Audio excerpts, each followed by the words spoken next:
Suppose एक parent जोर से बोले, गुस्सा करे, क्रिटिसाइज भी करे, टर्ब्यूलेंट एनर्जी भी क्रिएट कर दे और बच्चे को कहे कि गुस्सा नहीं करना चाहिए, शांत रहना चाहिए, तो वो बोल एक चीज रहे हैं, लेकिन खुद क्या बिलीव करते हैं, खुद क्या करते हैं, वो उस एनर्जी फील्ड का इफेक्ट बच्चे के ऊपर आ रहा है। 100% बच्चे को बोलते हैं, मैंने देखा है कि बेटा शर्मा अंकल बोलो, शर्मा नहीं बोलते, ड्राइवर को बोलो शर्मा अंकल चलते हैं। हाँ? और जैसे गाड़ी में बैठे और वो रॉन्ग राइट की जगह लेफ्ट ले, हे पागल, तू किधर लेके जा रहे? राइट। खुद आप बोल रहे ए पागल, तू लेफ्ट की जगह राइट लेके जा रहा है, खड्डे में डाल रहा है, समझ भी नहीं आता, बच्चा साथ है, यहाँ चिल्ला रहे हैं और बेटा प्लीज बोलो, बेटा शर्मा अंकल बोलो।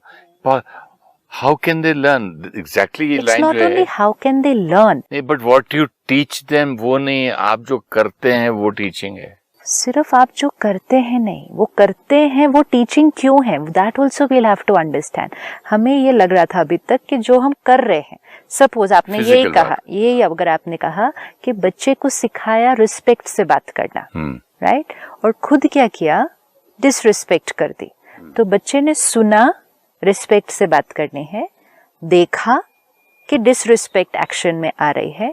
इम्पोर्टेंट है जो देख रहा है वो क्यों नहीं, सिर्फ वो सीख रहा है नहीं, जो देख रहा है एक्शन में, वो ही उस पेरेंट की वाइब्रेशन है। जब वो पेरेंट बच्चे को बोल रहा है रिस्पेक्ट से बात करनी है, उस समय तो वो किस एटीट्यूड से बोल रहा है कि इसको सिखाना है, लेकिन खुद का उसका अपना एटीट्यूड रिस्पेक्ट का है नहीं है, रिस्पेक्ट का डिसरिस्पेक्ट है, नहीं तो वो इस तरह से क्यों बात करते। जब खुद का एटीट्यूड डिसरिस्पेक्ट का है तो मतलब खुद का संस्कार कौन सा है, डिसरिस्पेक्ट का है, तो वाइब्रेशन सारा दिन बच्चे को कौन सी रेडिएट हो रही है। तो बच्चा अगर सुनी हुई बात को इम्प्लीमेंट भी करना चाहे, सुनी हुई बात को मीन्स जो शिक्षा उसको मिल रही है उसको वो इम्प्लीमेंट भी करना चाहे, लेकिन इमोशनल डाइट कौन सी मिल रही है, सपोज इमोशनल नहीं फिजिकल पे लेते हैं, बच्चा अगर ये सुने और सीखे कि हमें हेल्दी रहना चाहिए, हमारे लिए अच्छा है, लेकिन उसको घर पर मदर खाना बनाकर क्या दे रही है, अगर उसमें सब जंक फूड है तो बच्चा सीख के तो आ रहा है स्कूल से कि हेल्दी रहना चाहिए, क्लीन रहना चाहिए, हाइजीनिक रहना चाहिए, ये सिखाते हैं ना हमें स्कूल में, लेकिन मदर सारा दिन क्या खिला रही है, उसी से डाइट बनेगा, जो सीख कर आए उससे डाइट नहीं बनेगा, करेक्ट, उससे हेल्थ नहीं बनेगी, जो उसको परोसा जाएगा, जो उसके अंदर जाएगा उससे उसकी डाइट बनेगी, एंड विच मीन्स अगर वो हेल्दी रहना भी चाहे तो वो नहीं रह सकता। इसी तरह अगर बच्चा सुनेगा कि पीसफुल रहना चाहिए, पेशेंट रहना चाहिए, ऑनेस्ट रहना चाहिए, रिस्पेक्टफुल रहना चाहिए, वो सुन रहा है, सीख रहा है, करना भी चाहता है, लेकिन सारा दिन उसको वाइब्रेशंस कौन सी परोसी जाती है, ये दिस इज वेरी इंपॉर्टेंट। तो जो वाइब्रेशंस उसको रोज परोसी जाती हैं वो ही वो कंज्यूम करता है, और वो वाइब्रेशंस का उसके ऊपर बहुत ज्यादा प्रभाव पड़ता है। तो फिर वो सुनी हुई बात को इम्प्लीमेंट करना इजी नहीं है, इजी नहीं है, क्योंकि मुझे वाइब्रेशन एक अलग मिल रही है। आज भी स्कूल्स में टीचर्स कहते हैं हम इतना सिखाते हैं, इतना बच्चों को समझाते हैं, कि फिर भी घर जाते हैं जैसे ही है, इवन जैसे हमने देखे हैं छोटे छोटे स्कूल्स जहां आप जो थोड़े से अंडर प्रिविलेज्ड या गरीब घरों से बच्चे आ रहे हैं, लोग उन पर बहुत मेहनत करते हैं उनको पढ़ाने के लिए, क्योंकि उनको पढ़ाना चाहते हैं, वो चाहते हैं कि ये अपना बैरियर तोड़ के आगे बढ़ जाएं। कहते ये आते हैं, पहले तो ये बहुत मुश्किल से स्कूल आते हैं, इनको लिटरली इनके घरों से निकाल कर लाना पड़ता है, क्योंकि उनका घर का बिलीफ सिस्टम है वो अलग है। उनके घर में हो सकता है बिलीफ सिस्टम हो पढ़ने लिखने की क्या जरूरत है, हमें तो खेतों में ही काम करना है, हमें तो दुकान ही चलानी है, या अगर कहीं पर ये मेहनत की जा रही है कि लड़कियों को पढ़ाना है हमें गांव में, लेकिन घर का बिलीफ सिस्टम क्या है कि लड़की पढ़कर क्या करेगी, उसको तो घर ही संभालना है। वो बिलीफ सिस्टम वो वाइब्रेशन उस फैमिली की, उस बच्चे की वाइब्रेशन बन जाती है और वो खुद भी ये फील करना शुरू करता है मेरे पढ़ने का क्या फ़ायदा है। कुछ बच्चे होंगे जो उस वाइब्रेशन से बाहर निकल के अपने विल पावर से उस संस्कार को ब्रेक करेंगे। इसीलिए ये लाइन बहुत इम्पोर्टेंट है, your attitude becomes the attitude of your child, क्योंकि वो वाइब्रेशन उसको परोसी जाती है। We have to understand, it is very deep, कि ये नहीं कि सिर्फ जो वो देख रहा है वो फील और कैच क्या कर रहा है सारा दिन, ये वाइब्रेशन। तो पेरेंट को अगर बच्चे में कोई भी चेंज लेकर आना है तो एक बहुत सिंपल तरीका है, वो चेंज को अपने अंदर लेकर आइए, आपको वो चेंज बच्चे के अंदर आता हुआ दिखाई देगा। क्योंकि हमारे बिलीफ सिस्टम बच्चे के बिलीफ सिस्टम बन जाएंगे। आप देखो बचपन से हम क्या करते हैं, बच्चों को परफॉर्मेंस पर फोकस कर देते हैं कि आपके मार्क्स कितने आए, आपने स्पोर्ट्स में आपको कितना प्राइज मिला, आपको एक्स्ट्रा करिकुलर एक्टिविटीज़ में कितना प्राइज मिला। घर पे भी और स्कूल पे भी फोकस हमेशा परफॉर्मेंस पर है। वैल्यूज़ पर कौन फोकस करता है? अप्रिसिएशन भी किसके लिए मिल रही है?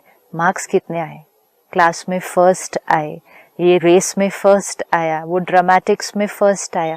परफॉर्मेंस को अवार्ड मिलता है, परफॉर्मेंस को अप्रिसिएशन मिलती है, वैल्यूज को अप्रिसिएशन नहीं मिलती है। तो फिर बच्चा भी क्या सीखते हुए ग्रो हुआ कि परफॉर्म करो, अचीव करो, अप्रिसिएशन मिलेगी। तो आज हमारा भी जीवन का लक्ष्य क्या बन गया बड़े होने के बाद? परफॉर्मेंस, परफॉर्मेंस, परफॉर्मेंस, किसी भी क्षेत्र में achieve and get appreciated, success, that is success.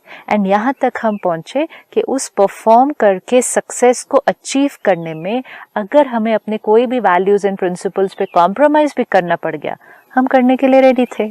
All is fair in love and war.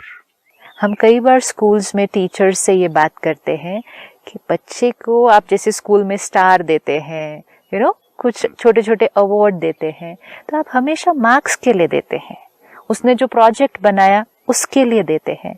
Suppose we started giving marks और एटलीस्ट अप्रिशिएटिंग कि आज इस बच्चे ने सच बोला है, आज इस बच्चे ने अपनी गलती खुद आकर बता दी, तो बच्चा भी सीख लेता उस एज से कि वैल्यूज को सोसाइटी अप्रिशिएट करती है, वैल्यूज को मेरे आसपास के बड़े अप्रिशिएट करते हैं। आज हमें लगता है वैल्यूज को तो कोई अप्रिशिएट ही नहीं करता, सो पीपल से वैल्यूज की भी क्या वैल्यू है? कोई वैल्यू ही नहीं है। Where did we learn this? अगर आज वैल्यूज के लिए अवार्ड देने लगे स्कूल में तो माँ बाप बोलेंगे मेरे बच्चे दुनिया में जिएंगे कैसे? आज की दुनिया वो है नहीं, they have to face criminals. कितना कैसे चोर लोग हैं दुनिया में, इनको तो लोग लूट के ले जाएंगे। अपनी ही लाइफ में देख लेते हैं, हमने स्कूल में जो कुछ सीखा, ठीक है, वो हमें पर्सनालिटी का हिस्सा बनाता है। वो मेहनत करना, पढ़ना, सब कुछ एक हिस्सा बनता है। हमने स्कूल में पढ़ना भी सीखा, सारे सब्जेक्ट सीख लिए, स्पोर्ट्स भी सारे कर लिए, बाकी जो और चीजें थी, ड्रामेटिक, सिंगिंग, ये सब कुछ कर लिया। हर एक चेक करे अपनी प्रैक्टिकल लाइफ को, ना वो हिस्ट्री, ज्योग्राफी वो कहीं यूज कर रहे हैं, ना वो हॉकी, फुटबॉल शायद वो कहीं यूज कर रहे हैं आज, ना वो अपना नीडल वर्क, क्राफ्ट्स, प्रोजेक्ट्स वो कहीं यूज कर रहे हैं। अगर एक चीज है जो हर आत्मा यूज कर रही है, इररिस्पेक्टिव ऑफ वो किस प्रोफेशन में है, कहीं भी फील्ड में है, वो है अपनी emotional strength, emotions, mind power, spiritual power, वो हमें हर जगह यूज करना है। और वो उसी पर ना स्कूल में कभी फोकस हुआ, ना पेरेंट्स ने कभी उस पर फोकस किया, फोकस बाकी सब चीजों पर कर दिया। वो इम्पोर्टेंट है, लेकिन अगेन बैलेंस नहीं क्रिएट हुआ, क्योंकि जो चीज सबसे ज्यादा यूज होने वाली थी, इवन अगर आज हम स्पोर्ट्स में चले गए या हम ड्रामेटिक्स में चले गए प्रोफेशनली, चाहिए तो फिर भी टीम स्पिरिट था, स्टेबिलिटी चाहिए थी, अपनी ईगो को कंट्रोल करना आना था, ह्यूमिलिटी चाहिए थी, एडजस्ट करना आना चाहिए था, ऑनेस्टी और इंटेग्रिटी चाहिए थी। तो वो नहीं सिखाना था, वो नहीं सिखाएंगे। जितना हम अपनी वैल्यूज को कॉम्प्रोमाइज करते जाएंगे, आत्मा की विल पावर कम होती जाएगी, बाहर अचीव करेंगे। आप कह रहे हैं ना, हमें दुनिया में क्या क्या लोगों को फेस करना है, बिजनेस में भी कैसे कैसे लोगों को फेस करना है। फेस करने के लिए दुनिया के सारे चैलेंजेस को फेस करने के लिए फेस करने वाला कैसा होना चाहिए? Strong, powerful. वो पावरफुल जो हम होंगे अपनी वैल्यूज को पकड़कर होंगे या वैल्यूज को छोड़कर होंगे? नहीं, बट यूजुअली माँ बाप कहते हैं इतना भोला है, इतनी पुरानी वैल्यूज लेके बैठा है, आज का जमाना में देखो ना सब एक दूसरे को चीट करते हैं, इसको तो कोई भी चीट करके चला जाएगा। वैल्यूज को पकड़कर रखना मतलब ये नहीं कि कोई हमें चीट कर सकता है। इनोसेंट होना, प्योर होना, सिंपल होना, ऑनेस्ट होना, वो एक अलग चीज है। और साथ में विजडम अपने आप आएगी, परखने की शक्ति अपने आप आएगी। अगर हमें कोई चीट कर रहा है, एक्सप्लॉइट कर रहा है, वो वैल्यू नहीं है। वैल्यू मीन्स सामने वाला कुछ कर रहा है, हमें उसके सामने स्टेबल भी रहना है, हमें रिएक्ट नहीं करना है, अपने आप को प्रोटेक्ट भी करना है और सामने वाले को फेस करने की ताकत भी हमारे अंदर होनी चाहिए। लेकिन हम ये नहीं करेंगे कि टिट फॉर टैट, उसने किया तो हमें भी करना है, क्योंकि वो करने से हमारी अपनी ताकत, हमारे अपने संस्कार, हमारे अपने कर्म इम्प्योर होते जा रहे हैं। ये तो हमें किसी ने नहीं सिखाया। हमें थिंकिंग पे क्या अटेंशन रखना है वो नहीं सिखाया, हमें वैल्यूज पर अटेंशन रखना है वो नहीं सिखाया। अब अगर सिखाया भी तो एक लेसन मॉरल वैल्यूज का हो गया स्कूल में, वो एक सब्जेक्ट में मॉरल वैल्यूज के बारे में हमने सुना, पढ़ा, लेकिन सारा दिन देखा क्या अपने आसपास, सारा दिन कैच क्या किया? एक दिन हमने एक स्कूल में बच्चों से बात की, बच्चों ने कहा डज ऑनेस्टी वर्क? क्वेश्चन पूछते हैं, does honesty work in today's world? से ऑनेस्टी वर्क्स। तो डिस्कस किया, तो ऑनेस्टी कब छोड़ते हैं हम? जब कहते टीचर डांटती है ना, पेरेंट्स डांटते हैं तो हमें झूठ बोलना पड़ता है। अगर हम सच बोले और वो डांटे नहीं तो हम सच बोलने के लिए रेडी है। ये तो एक बच्चे की लेवल पर ऑनेस्टी होती है। तो बच्चे को मोल्ड करना, बच्चे की थिंकिंग प्रोसेस को चेंज करना बहुत इजी है। लेकिन बड़े का क्या बिलीफ सिस्टम है? Does honesty work? तो उसके बाद वो सब टीचर्स इकट्ठे हुए और आए, जब बच्चे अपनी क्लास में चले गए, कहते sister where does honesty work nowadays? I said really honesty doesn't work nowadays? कहते कहाँ अभी आजकल के समय पर चलता है।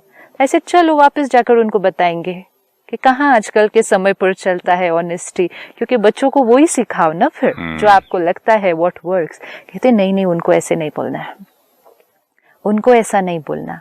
मीन्स हम क्या कर रहे हैं? सोच एक रहे हैं, पढ़ा एक रहे हैं, दिमाग में ये है कि ऑनेस्टी डज नॉट वर्क और सिखा ये रहे कि that is what the message said. वो मैसेज इतना पावरफुल है। The child will not remember what you told him, your attitude will become his attitude.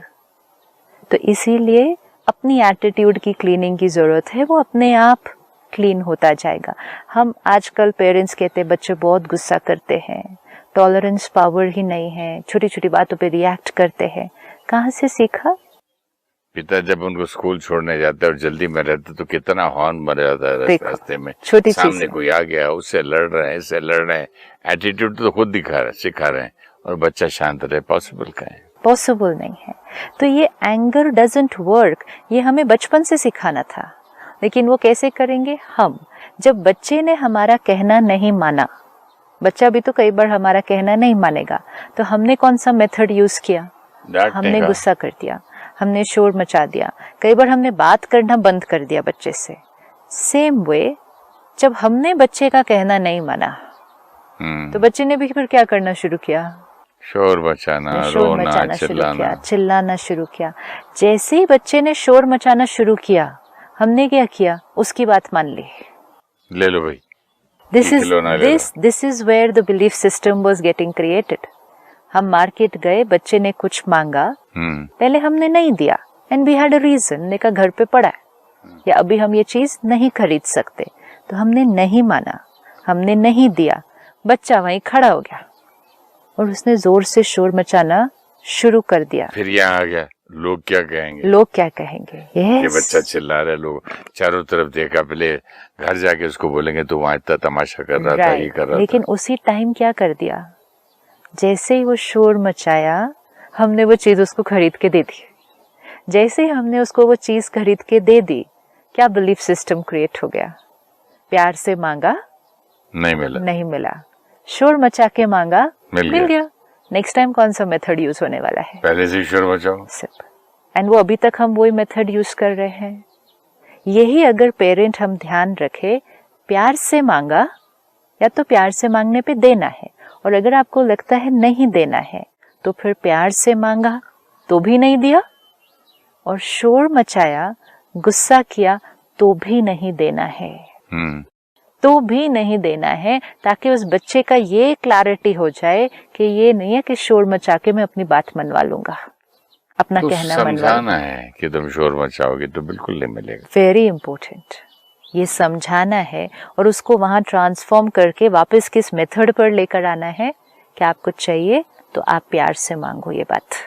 एक तो पहले बोल सकते घर पे पहले ऑलरेडी है, हम कोई दूसरी चीज ले लेते हैं, और ये भी बोल सकते हैं कि फिर झूठ नहीं बोलना। अगर हम बोले कि कल सुबह आके लेंगे बेटा, आज नहीं, तो फिर कल ले जाना। Very important. तो हमें ऑनेस्टली उसके साथ चलना होगा, एक एक बिलीफ सिस्टम, क्योंकि हम जब बच्चा छोटा है हम ध्यान नहीं रख रहे हैं इन बातों का। जब वो थोड़ा बड़ा हो गया है और उसका वो बिलीफ सिस्टम बन चुका है, अब हम कहते हैं कि ये बिलीफ सिस्टम हमें तंग करता है उस बच्चे का। हैप्पीनेस, खुशी, अगर हमें ये अंडरस्टैंडिंग हो जाए कि खुशी हमारे ऑब्जेक्ट्स पे डिपेंडेंट नहीं है, हमारी नई ड्रेस, हमारी इन चीज़ों पर डिपेंडेंट नहीं है, तो हम बचपन से उसको ये सिखा सकते हैं।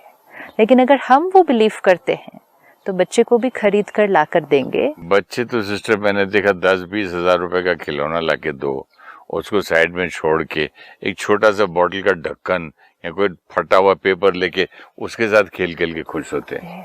उसको धीरे धीरे सिखाते हैं ना हम, उसको हम धीरे धीरे सिखाते हैं ब्रांडेड आइटम क्या होते हैं। yes. और जब हम सिखा लेते हैं और हम खुद भी वो बिलीव करते हैं, और जब वहां से फिर वो मांगते हैं तो हम कहते हैं अब ये हमें परेशान करता है। उसको तो मालूम ही नहीं था वो सब कुछ, उसका वो बिलीफ सिस्टम बना ही कहाँ से। हमने चीजें लाकर दी, हमने उसको वो दिया और हमने कहा अब खुश हो जाओ, I bought this for you, be happy now. आपने जो कहा था ना कि कोई भी चीज हमें खुशी नहीं दे सकती, कोई आइटम, इसीलिए मैं कह रहा था कि बच्चा प्रूफ है। बिल्कुल। हाँ, कि महंगी से महंगी खिलौना दे दो, उसको कुछ नहीं, वो खोलेगा भी नहीं। लेकिन एक पत्ता ले लिया, फूल का टुकड़ा ले लिया, फुग्गा ले लिया, बलून लेके नाच रहा है। जैसे जैसे अब वो बच्चा समझना शुरू करता है, हम उसको समझाना शुरू करते हैं ये महंगी चीज है, ये सस्ती चीज है, और हम उसके बाद उसको ये भी समझाना शुरू करते हैं कि जितनी महंगी चीज उतनी ज्यादा खुशी। ये उसको नहीं पता है, ये हम सिखाते हैं। एंड वो किस बेसिस पे सिखाएंगे? हमारे अपनी फैमिली का बिलीफ सिस्टम क्या है। ये नहीं कि हर फैमिली में सेम सिखाया जाएगा, हर फैमिली का, हर पेरेंट का बिलीफ सिस्टम क्या है। इसीलिए कहते हैं ना पेरेंट्स का संस्कार कितना डीप इन्फ्लुएंस करता है। बिलीफ सिस्टम, पीयर प्रेशर भी कहते हैं हमारा बच्चा पीयर प्रेशर में पता नहीं क्या क्या कर रहा है आजकल। पीयर प्रेशर कहाँ से सीखा? Where did the child learn? पहली बात हमें अपने आप से पूछना है, क्या हम पीयर प्रेशर के विक्टिम हैं? क्योंकि हम तो है, तो फिर वो क्यों नहीं होंगे? सिंपल। फिर हम ये क्यों कह रहे हैं कि बच्चा पीयर प्रेशर में आकर ये भी कर रहा है, वो भी कर रहा है, इधर भी जा रहा है, ये भी मांग रहा है, ऑल पीयर प्रेशर की वजह से। हम तो है ही। जब हमारी जीवन हमने इस बेसिस पे की कि लोग क्या कहेंगे, वो पीयर प्रेशर है। तो जो वो हमारा एटीट्यूड है पीयर प्रेशर का, बच्चे का एटीट्यूड है। तो ये अपने एटीट्यूड्स, अपने बिलीफ सिस्टम आपको प्रैक्टिकली अपने बच्चे के अंदर दिखाई देते हैं। सिर्फ ये होता है अपने अंदर दिखाई नहीं देते। जैसे हम नॉर्मली भी और लोगों को ज्यादा अच्छी तरह से जज कर पाते हैं, अपनी वीकनेस नहीं दिखाई देती है। पीयर प्रेशर का इतना बुरा हाल है बड़ों में भी सिस्टर, कि हमारी फैमिली में ज्यादा ड्राइवर्स हैं और घर में जगह बैठने के लिए तो कुर्सी दरवाजे पे बैठ के बातें करते रहते हैं। फिर भी सडनली, क्योंकि फ्रेंड सर्कल में सब जगह वॉचमैन है तो आप भी रखेंगे। मैंने बोला भाई ये हमारे वॉचमैन, हमारे ड्राइवर सबसे क्लोजेस्ट है, 10-10, 20-20 साल के, वो अच्छी बात भी कर लेंगे। तो वॉचमैन तो किसी को जानता नहीं कौन है, तुम बाहर खड़ा कर देगा। नहीं, पीयर प्रेशर। एक यूनिफॉर्म वाला वॉचमैन गेट के बाहर बंगले के खड़ा होना चाहिए, सैल्यूट करना चाहिए, ये करना, even when you are not required. It's not. Peer pressure does not see what you require, what you don't require. Peer pressure means लोग जो कर रहे हैं वो मुझे करना है to be accepted by people. लोग मुझे अपने समान तब एक्सेप्ट करेंगे जब मैं वो करूंगा जो वो सब कर रहे हैं. उनके घर गए थे तो दरबान खड़ा था यूनिफॉर्म में, तो यहाँ भी होना चाहिए. हाँ, अब अगर पेरेंट और मेजोरिटी, जिसने कहा, आपने कहा हम सब के पास है ये पीयर प्रेशर की प्रॉब्लम, तो जब हमारे पास है वो प्रॉब्लम कहे या एटीट्यूड कहे, तो जब वो हमारा एटीट्यूड है तो वो हमारे बच्चे का एटीट्यूड बनना ही है. ये वो मैसेज बहुत ब्यूटीफुल है, ये लाइन हमें लिख कर रख लेनी चाहिए अपने पास. Our attitude is the attitude of our child. They are watching and what they are catching आपकी वाइब्रेशन से. और सुंदर एक और भी लाइन ऐड कर सकता हूँ जो आपने पहले एपिसोड में कहा था कि I am watching, yes, my thoughts, absolutely, my thoughts should be so clean, right, कि मैं खुद वॉच कर रहा हूँ अपनी थॉट्स को. हम वॉच करते जाएंगे, क्लीन करते जाएंगे, तो हम अपनी फ्रेग्रेंस को क्लीन अगर कर लें तो बच्चा क्या कंज्यूम करेगा फिर. अगर बच्चे के अंदर कोई भी चेंज लाना है वो अपने अंदर लाना है. एक बार एक बहन ने हमें आकर बताया कि मेरी बेटी छोटी छोटी बातों पर गुस्सा करती थी. छोटी 3 साल की, जो आदत ही बन गई है, कुछ भी नहीं दो रोना शुरू करे, कुछ भी करो चिल्लाना शुरू करे. तो बोले एक दिन डिसाइड किया था मैंने कि आज मुझे गुस्सा नहीं करना, not for her but for my own self, कि आज मुझे सारा दिन में गुस्सा नहीं करना. एक होमवर्क की तरह अपने लिए उठाया था. वो रोने लगी, कहती मैंने पहले प्यार से समझाया, वो फिर भी शोर मचा रही है, फिर भी कोई चीज के लिए जिद कर रही है. कहती 1 मिनट के लिए मेरे अंदर आया कि जो मेरा नॉर्मल मेथड है कि 2 मारो और अपने किचन में काम पर जाओ, लेकिन उस दिन नहीं करना था, अलाउड नहीं किया था अपने आप को. फिर किया, फिर प्यार से बोला, फिर भी नहीं कर रही है. कहती 20 मिनट्स बीत गए. तो मैं सोचा ये मैं, कहती शी इवन सेड, जैसे मैं सोच रही थी मैं क्या कर रही हूँ, इसको प्यार से समझाने की कोशिश कर रही हूँ, ये थोड़ी ऐसे होने वाला है कुछ. बट उस दिन अपने लिए कर रहे थे, उसके लिए नहीं कर रहे थे, अपने लिए होमवर्क कर रहे थे कि गुस्सा नहीं करना है आज. तो 20 मिनट लगाया. 20 मिनट करते करते उसकी काफी एनर्जी, उसमें काफी अटेंशन और वो प्रेशर था उसको करने के लिए. लेकिन कहती 20 मिनट के बाद मैंने देखा वो मेरे से प्यार से बात कर रहे हैं. कहती उस दिन she shared it with 1000 people in a program and she had tears in her eyes. She said आज मुझे समझ में आ गया कि वो मुझे और मेरे को कॉपी करती है, मतलब जो मैं हूँ वो वैसा ही करती है. अगर मैंने ये होमवर्क नहीं किया होता कि गुस्सा नहीं करना है मुझे, तो मैं तो रोज वही मेथड यूज कर रही थी. वो रोज किसी बात के लिए कुछ करती, मैं रोज डांटती, फिर अपने काम पे चले जाती. वो फिर कोई बात के लिए जिद करती, मैं फिर डांटती, फिर अपना काम हो जाता. कहती ये तो जीवन बीत जाता यही करते हुए. और हम कहते कि बच्चा जिद्दी है, बच्चा शोर मचा रहा है, बच्चा रो रहा है. और आज जब मैंने थोड़ी सी मेहनत की तो वो मेहनत सिर्फ मेरे लिए रिजल्ट नहीं लाई, वो मेहनत सामने रिजल्ट ले आई. This is how it will work. ये छोटी छोटी मेहनत भी क्या कहे इसको, एक्चुअली छोटा छोटा अटेंशन, छोटा छोटा अटेंशन रखकर ये होमवर्क लेके चलते हैं कि आज से 24 घंटे एटलीस्ट हम गुस्सा नहीं करेंगे. Definitely. Thank you so much. Om Shanti. Om Shanti. Thank you so much.